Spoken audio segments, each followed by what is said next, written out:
G'day guys, how we going tonight? Kai here, or otherwise known as Cruiser Man, coming to you with another torch review. Again, this is an Olight review.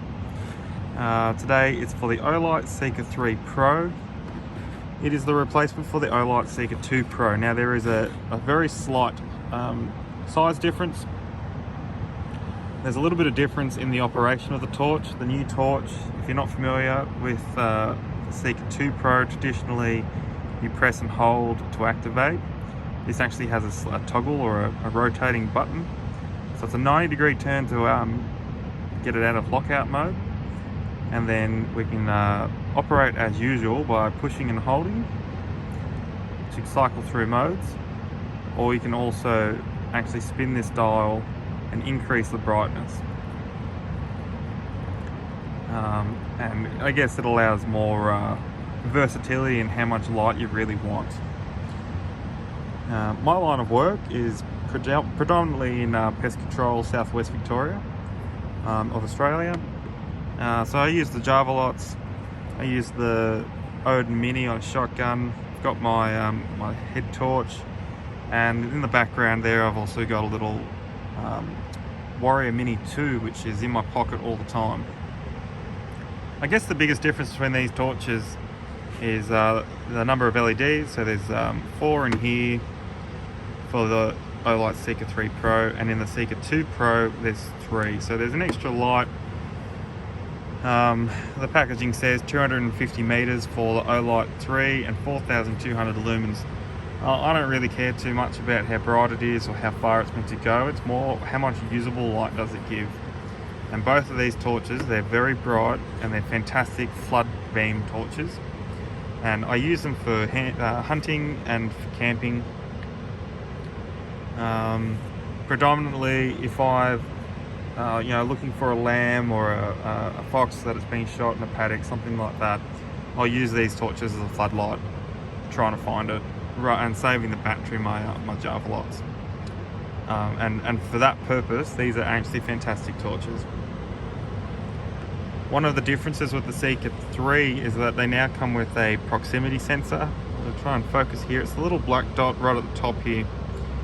The proximity sensor means, I'll just flick it on here, that the closer you get to something, it will back off its power, and that's going to reduce the amount of heat.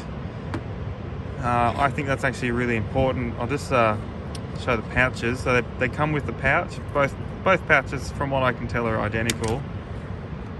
This is the pouch from my Olight Seeker 2 Pro, and you can see here that the torch actually turned on in the pouch attached to my belt.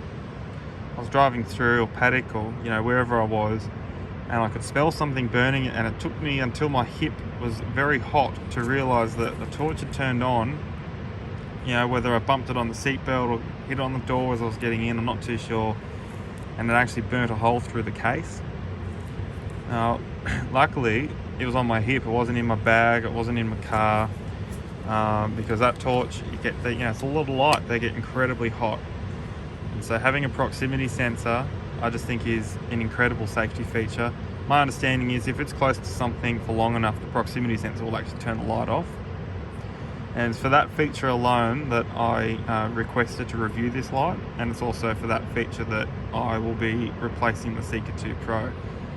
I think if it's something you use all the time, that proximity sensor, to me, would make it worthwhile to upgrade from the Seeker 2 to the Seeker 3.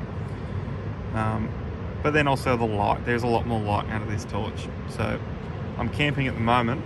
It's AFL long weekend, for the grand final long weekend. So I'm just going to walk over to the coast here. I'm actually right on the beach. I'll start with the Olight Seeker 2 Pro.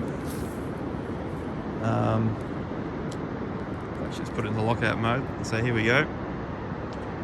Now the ocean there, we're looking at about 150 meters to those first few little waves there. Right on low tide now. And you can see that flood beam. This is an incredibly useful light with a lot of flood. And I'll switch around now to the new torch, the Olight Seeker 3 Pro. Again, we just rotate that toggle, it activates it, and then I'll do double click and bang, you can see straight away there is so much more light. The light's a little bit bluer, but it's actually really nice to look at, and you can see out to sea there, look at how many more ripples you can see, or I guess out the back there we're really looking at waves. And you know, there's a bit of salt mist in the air, so it's a bit hazy. It's kind of a good representation if you're in a bit of a foggy paddock or a foggy field, you know, depends what your use is. But this is a phenomenal amount of light, and a very useful torch. And again, I'll just spin this toggle and you can see that light transition all the way down, and then I'll wind it back up. Let the camera adjust there to the light again, so there we go. So this torch comes on sale tomorrow in Australia. My affiliate link will be in the video below. Outside of sales, you can get 10% off with my discount code, which is Cruiserman.